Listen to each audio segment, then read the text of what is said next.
Sut mae'n byd gerdant heddiw? Wel, mae yn fyr o diogel dwi'n credu bod wedi costi dipyn o rai da am oson ydy. Y drwg mwyaf o'r gerdant ydy cael gosodiadau gyda wyn arall pan dyn nhw'n yn dysgu hunain ydy. Mae hynny'n feir heddiw. Bach iawn sy'n gwneud i gosodiadau hunain bellad, ie? Ie, chydig iawn. Ie. A nhw'n gyrru ata I ac arall am wneud gosodiad ydyn nhw. Be am gosodiadau heddiw yn gyffredinol ydyn nhw'r un mor ganadwy ac oedden nhw? Wel, mae yna rai yn o lew am y seis ddim cystal ydy. Ie. Ie. Wel, be di'r broblem efo'r rhai sydd ddim cystal y lle? Wel, mae'n anodd iawn dweud ydy, ond dwi'n credu bod yna rai yn gallu gwneud gosodiadau pyra. Mae Dweud o bod I gwir de. Chybod mae'r hen... Mae o wedi dweud ar lot o'n nhw'n ei dweud I gwir chi. Ond yr aglwy fedrwn ni wneud dim byd o gylch y peth na drwy. Oedd I pasio cyn I ni gael o'n dweud. Bysyn ni'n neud dim byd am y peth oedd o jyst wedi mynd. O'r unig gollir rhwng rentu a bob beth, jyst iawn edrych an acar. Rhwng bob man, a hynny ddolydd de. Chi bod lle yn cael gwair de.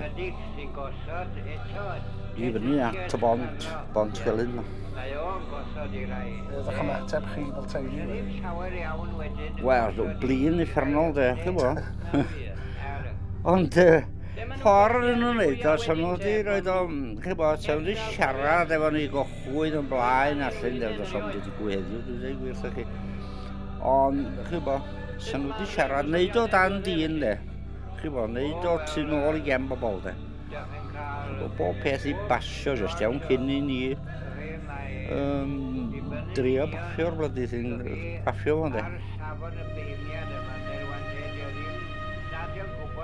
Amryw o feiniad yn cael cerdd yn y cerdd dant ynde. Dim feiniad cerdd dant, pobl yn cymryd I beidio canu ynde. Wel mae hynny'n ydy iawn o feiniad canu ar ôl.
Mae'r byd yn rhyfedd ar y foment a does na ddim tafwyl, ond I ni'n llwyddo I gynnal tafwyl yn yn gardd ni ar y foment.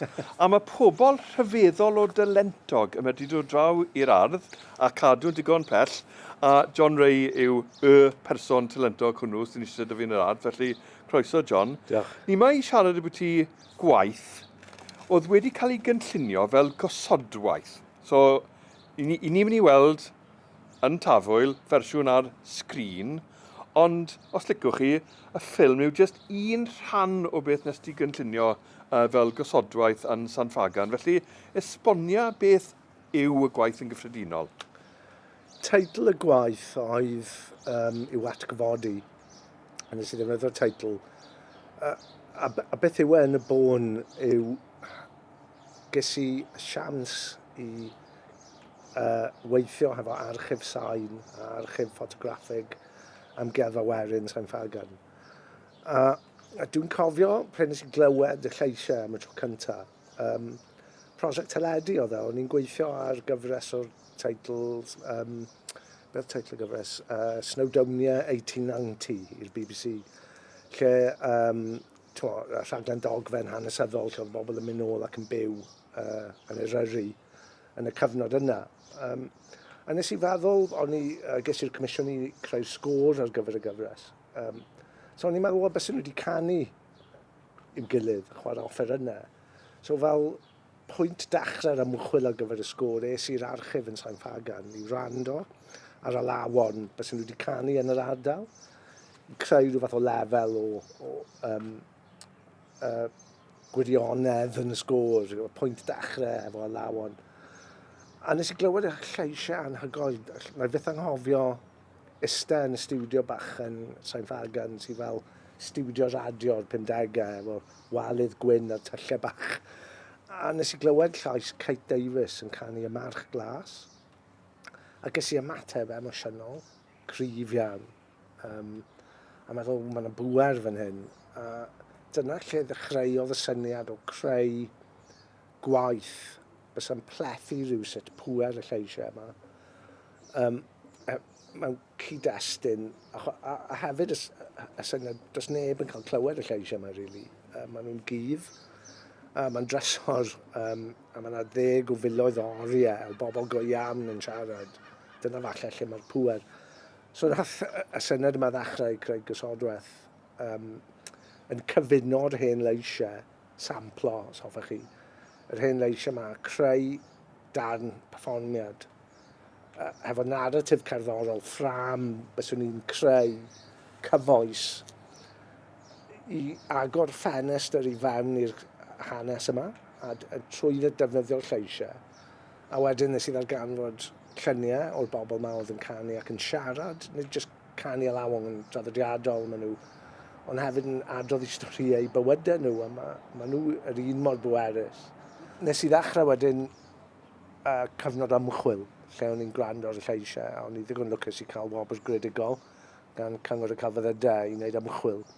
A na lle ddechreuodd y syniad, nath y syniad datblygu trwy dros y blynyddoedd, nes i ddechrau 2013, a wedyn oedd na berfformiad safle benodol yn yr amgueddfa yn 2018. A wedyn mae yna fersiynau gwahanol wedi datblygu yn sgil y perfformiad yna.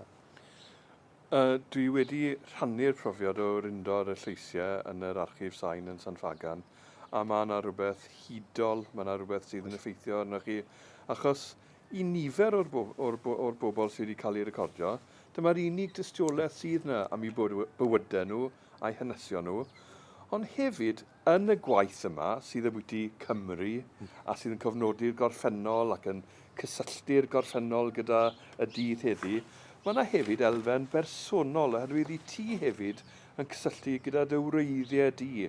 Ac bod ti'n byw yng Nghaerdydd fel cyfansoddwr, mae dy wreiddiau yn ardal y llechi. Wel, fel teitl y darn Atgyfodi, oedd na syniadaeth tu ôl y peth oedd mae'r hanes yma'n bwysig i ni, ymwedig nawr, lle dyn ni nawr, falle, mwy nag erioed. Y syniad yma o cyflwyno, y syniad yma o berthyn, yn hanesyddol, be di ystyr, be mae hwn yn feddwl i ni nawr, trwy creu y ffram gyfoes yma cerddorol, trwy falle prism yng ngredigrwydd a niddordebau cerddorol personol fi. Be nath ymddangos trwy yr ymchwil, oedd falle y pwer yn bersonol i fi, oedd falle llais mam, oedd rhieni yn dod o Ffestiniog. So mae gen i perthynas cryf iawn efo ardal y llechi, fel ti'n dweud. A nath hwnna ymddangos, nath yr ysbrydoliaeth falle, y motivation, i greu'r darn, o'n i'n cweit yn siŵr o'n i'n benderfynol o greu rhywbeth allan o'r siams yma i weithio hefo'r archif. A nath hwnna ymddangos yn ystod y broses, teyrnged i'n rhieni yw e mewn ffordd.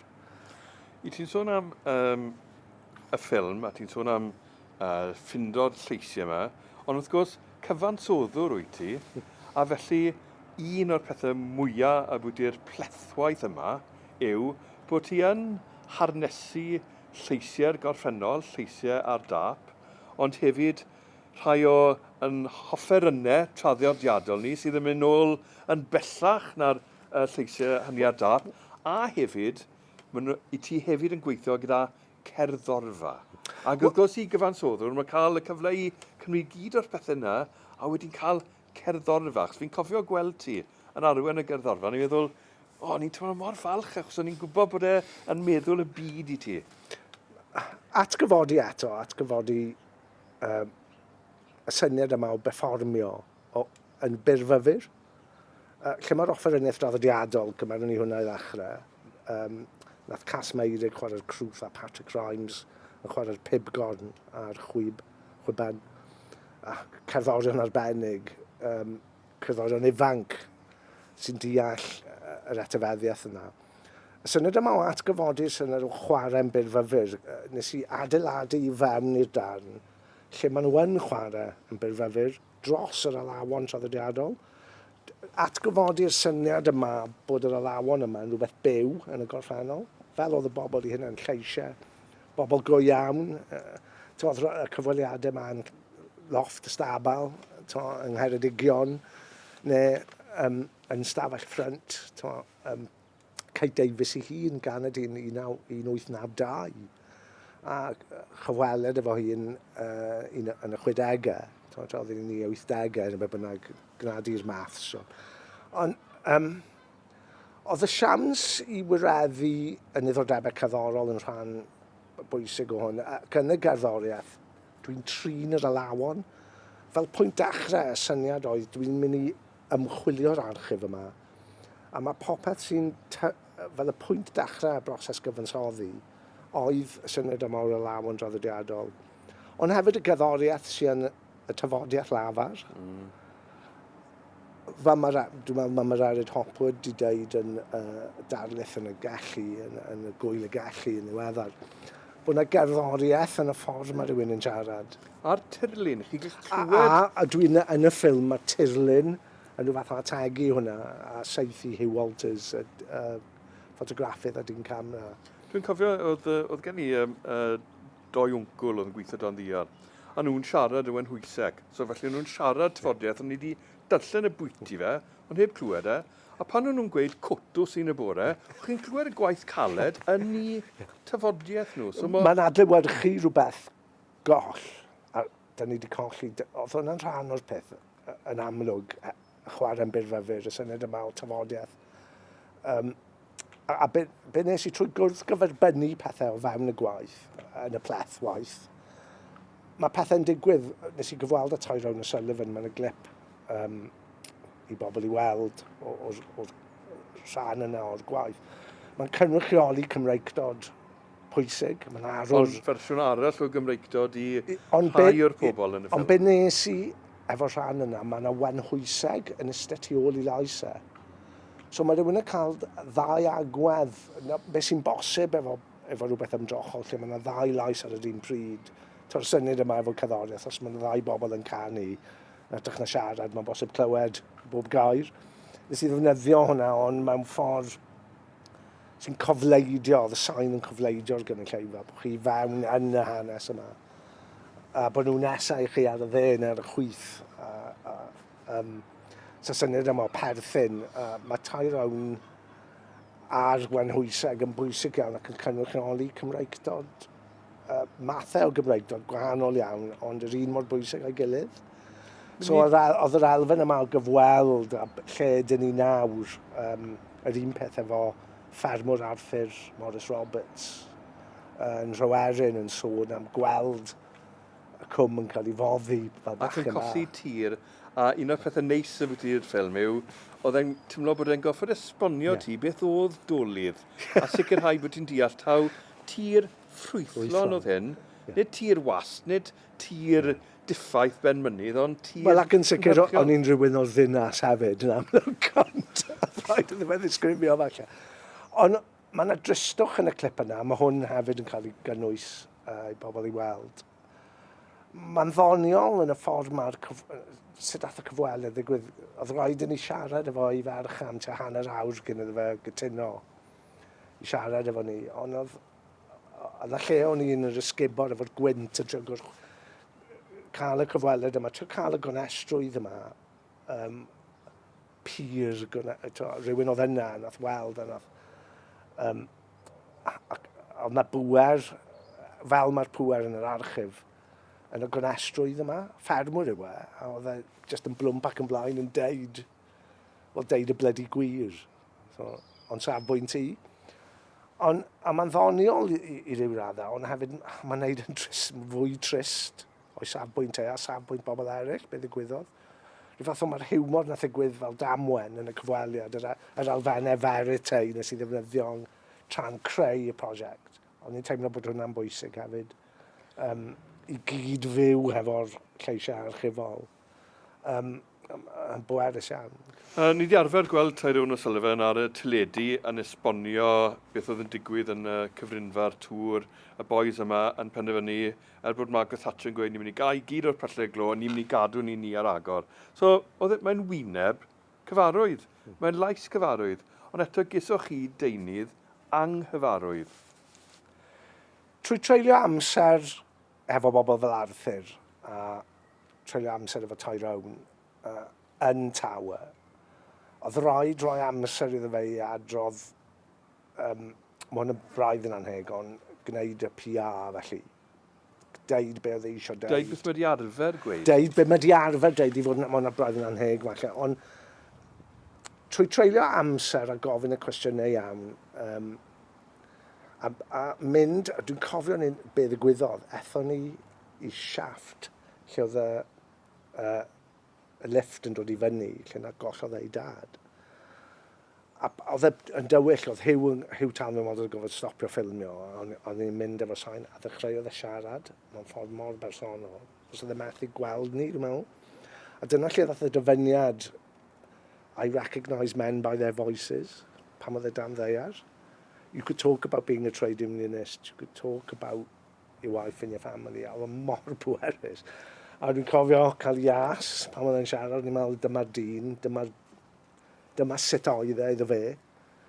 Tu ôl, a mae'n arwr. A hefyd ffactor arall, be nes i yn y rhan yna, o'n i'n hoffus yn ddefnyddio cerddor fel lawn yn cyfeilio cerddoriaeth i laesau. I wneud yn fwy arwrol falle. I wneud yn fwy arwrol, achos mae rhaid i ni gofio, fel symbol o Gymreigdod, a be gyflawn oedd e, yn Tower hefyd, cofnodi hwnna yn ffordd fy hun.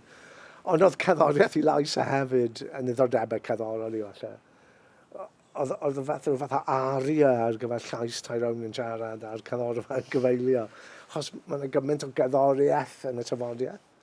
A mae hwnna'n rhywbeth sy'n trwy'r darn, hoffwn i feddwl, a fel wyt ti'n sôn, yn y tiriogaeth. Mae'n rhyw fath o adlewyrchu'r tiriogaeth yn y ffordd mae'r bobl yn siarad ar rythmau'r iaith. Mae yna gymeriadau byw a rhai sydd wedi hen gadael bellach yn y ffilm. Ond oedd y ffilm yn rhan o osodwaith, felly mi roedd yna gyfleoedd yn y gorffennol yn hanes y prosiect yma, le o'ch chi medru mynd i'r adeiladau yn San Fagan. A mae rheini hefyd yn gymeriadau yn y ffilm. A un ohonyn nhw, achos falle allwn ni ganolbwyntio ar un, i esbonio sut mae'n gweithio gyda nifer, ond y capel. Achos mae'r capel sydd yn San Fagan yn dyddio nôl i 1777. Felly mae'r lle yna wedi clywed nid canodd o leithiau, ond cenedlaethau ac yn y blaen. A felly mae beth oedd yr adeilad yn cyniatau i ti wneud hefyd yn bresennol yn y ffilm? oedd e'n ddiddorol i fi ges i'r siams, mae gen bawb o Gymru yn sicr y Cymru Cymraeg perthynas efo Llanfaglan. Oedd e'n bwysig i fi, a mae meddylfryd Iorwerth Pete bod hanes yn fyw, efo'r crefftau, efo medru mynd mewn i'r adeiladau yma, bod e'n rhywbeth byw neu rhywbeth tu ôl gwydyr. Yn ddiddorol iawn lle oedd y lleisiau yn y cwestiwn a lle oedd yr adeiladau yn y cwestiwn. Yr adeiladau 6 nes i ddefnyddio yn cynnwys y capel yw bod nhw'n symboleiddio rhywbeth, crefydd mewn ffordd mwy eang o lle. Ac amaethyddiaeth. Ac amaethyddiaeth fel Cenixton, byw a bywyd, gwaith gwledig, y felyn wlan, y felyn bompren, yr ysgol plentyndod ac yn y blaen. Rhyw fath o y prif tenets yr amgueddfa ei hun. Ond hefyd yn ddiddordebau i efo sain a gosodweithiau safle benodol yw bod gen adeiladau acoustics. A mae hwn yn ddiddorol ac yn rhan o hanes o wneud yr un peth mewn mwy safleoedd dinesig, lle mae sain yn medru ail-gynnig y syniad o hanes adeilad trwy defnyddio'r acoustics mewn nhw. A mae syniad syml yn medru bod yn bwerus iawn, a ti'n sôn am y cenedlaethau o bobl sydd wedi siarad o'r pulpit. A cenedlaethau o bregethwyr. A gymaint o hwyl sydd wedi bod yn y lle o bregethwyr. So'r syniad o cael y ddau bregethwr yn siarad dros ei gilydd, ond yn gweiddi efo'r hwyl ac yn canu, a mae hwnna yn y ffilm, rhan arall o'r ffilm. Mae hwnna'n rhan mor bwysig o'n etifeddiaeth ni, a pethau unigryw fel canu pwnc wrth gwrs, sy'n unigryw ac yn Gymraeg ac Cymraeg. Yna elfennau, rhyw fath o creu mewn ffordd abstract efo sain, rhyw fath o ail-greu y syniad yma.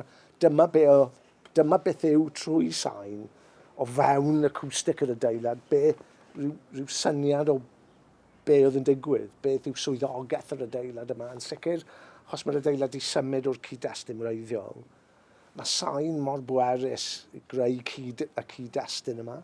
Wrth gwrs, mae rhywun nes i wneud pwynt efo Alaw Gwerin bach yn dod fewn o dan y bregethwyr i sôn am fethodistiaeth a y ffaith na dansio Gwerin. Syniad yma chwarae byrfyfyr eto wedi diflannu mewn ffordd. Oedd e'n sians fel yn ysgol maes tir defnyddio Welsh Not fel pwynt. Rhywun yn siarad yn y Saesneg wrth gwrs. So fel damwen, really, defnyddio lleisiau'r bobl oedd yn byw yn y tŷ yn y gwyr Cenixton. Siarad Saesneg bys nhw, a mae hwnna'n wir i'r ardal.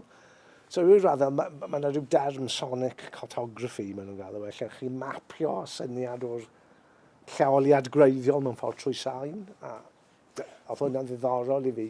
Mae'r gwaith yn cyffwrdd ar gorffennol, yn adrodd yn hiawdl am y gorffennol, ond hefyd yn cysylltu ar dydd heddi, ac bod yna ddarnau lleddf, bod yna gywair lleddf fi'r holl beth, mae'r ffaith bod yna hir barhad i nifer o bethau ac yn bwydo mewn i'n profiadau ni y dydd heddi, yn bwysig oherwydd mae popeth yn rhan o fynegu hunaniant.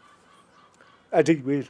Am hwnna'n bwysig y term atgyfodi, atgyfodi syniad yma o berthyn. Perthyn mewn ffordd falle i Gymreigdod falle, nid falle yn ffordd bach i, ond perthyn mewn ffordd mwy uniongyrchol. Dwi'n defnyddio clip ar ddechrau'r ffilm lle mae rhywun mae voice Roy Sayre yn gofyn cwestiwn, pwy oedd mam dad y dad, pwy oedd mam dy dad. Syniad yma o perthyn mewn ffordd pur iawn, lle oedd y gwaith arbennig nath roi a bobl fel Robin Gwyndaf a'r archif a'r amgueddfa, wrth gwrs. Atgyfodi'r syniad yma mewn ffordd gyfoes, na pan dwi'n falch bod yn rhan o dafwyl mewn ffordd yng Nghymru dinesig, yw bod y syniad bod y gorffennol yma, dwi'n cyflwyno neu atgyfodi y syniad yma mewn ffordd critigol efo niddordebau cerddorol fi, y syniad yma o Gymreigdod. Mewn ffordd, falle, trio darganfod beth yw Cymreigdod i fi hun oedd y broses, falle. Mewn ffordd personol, trwy edrych trwy'r archifau, a nes i ar yr un pryd tan ni'n edrych yn yr archifau ffotograffig, ar lefel cenedlaethol yn yr amgueddfa, ond ni'n edrych ar fy archif ffotograffig yn heili i, mewn ffordd mwy personol. Achos os chi'n meddwl yr un peth yw nhw, maen nhw'n cynrychioli hanes teulu, ond yr un peth ar archif cenedlaethol yw ar ffordd mae'n cynrychioli hanes a perthyn. A rhyw raddau, fel teulu Cymraeg falle, dyna beth yw yr archif yna, archif personol i ni gyd. A mewn ffordd falle gyfoes nes i trio roi ffram credigol o gwmpas y syniad yma, hefo'r themau yma o byrfa fyr, hefo tra nes i wneud yn safle benodol yn amgueddfa syniad yma o yma. Mae'r adeiladau yma, o'n nhw'n dod o rhywle ac o'n nhw'n cael ei ddefnyddio, oedd bobl yn atseinio o fewn y walydd. Trio ail greu y syniad yma, atgyfodi'r syniad yna, a cyflwyno fe i falle galluogi cynulleidfa i fyfyrio ar Cymreictod a falle. Yn y ffordd nes i. Fel o ti'n gweud, i ni'n ddiolchgar iawn i Tafwyl, sydd yn fynegiant o Gymreictod a hunaniaeth y dydd heddi am y cyfle i weld y ffilm sydd wrth gwrs yn rhan o sodwaith. A nes i ddysgu rhywbeth wrth edrych yn y fe yr eildro, bod e'n bosib gweld y ffilm yma ddwywaith i hunan. Os allwch chi dyndo, allwch chi watcho'r ffilm a cael eich llyged a jyst clywed e fel un cyfanwaith ar gyfer y clistiau, neu allwch chi agor eich llyged a gweld bod popeth yn ei le ac yn bwydo ac yn llifo mewn i'w gilydd. Ond y gyd dwi eisiau gweud yw dy longyfarch ti ar greu darn cyfoethog, cymleth, heriol o gelf, a diolch i Tafwyl am y cyfle i bobl eraill rhannu fe. Felly, llongyfarchiadau gresog iawn, iawn, iawn, John. Diolch yn fawr, John. Diolch.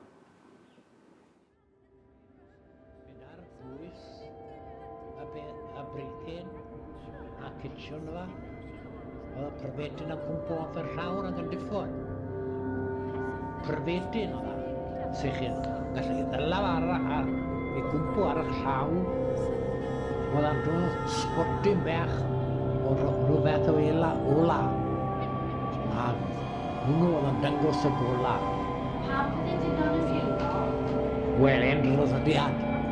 Ond nhw'n cytu bod yw ysbryd drwg nhw. Wel, dyma o'n y dyddiad ni. Beth oedd yr enw o rhwng? Beth oedd nhw'n galw o'r golau ni? Jatalanta. Ie. Dyna yr enw, ie. Ie, A oedd ein gwarach oedd Cymrosgon. A ddoi yno. A beth oedd ar ein wagen a Saeson ar amser ni, fi ddim yn gwybod. na. O, pam oedd ofan gweld cymrwch corff as ofan te? Wel, oedd ar dim ond rhywbeth yn bod o un chwedlau fel mynd o falle ac o'n nhw'n credu yn ni.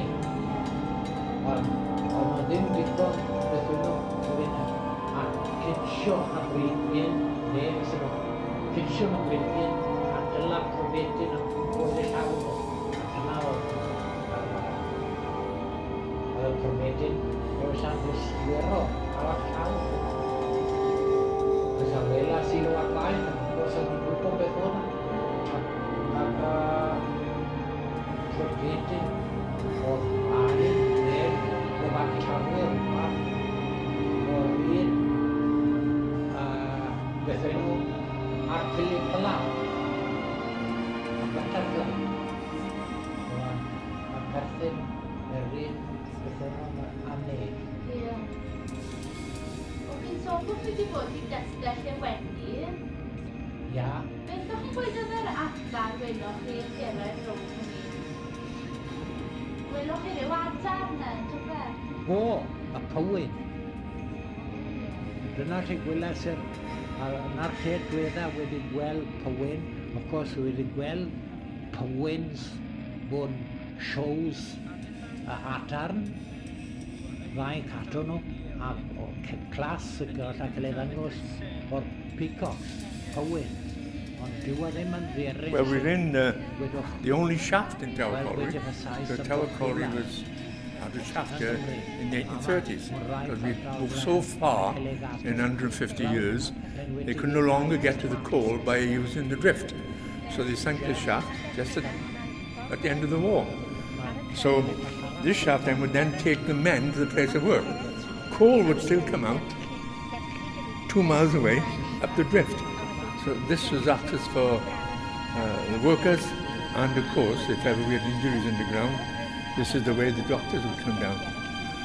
We still use drams at this end, but not for rising coal, for taking the feed down for the horses, for taking the straw down for the horses, and if ever we've got to bring the horses up, either for illness or for a holiday, we bring them up here in the shaft.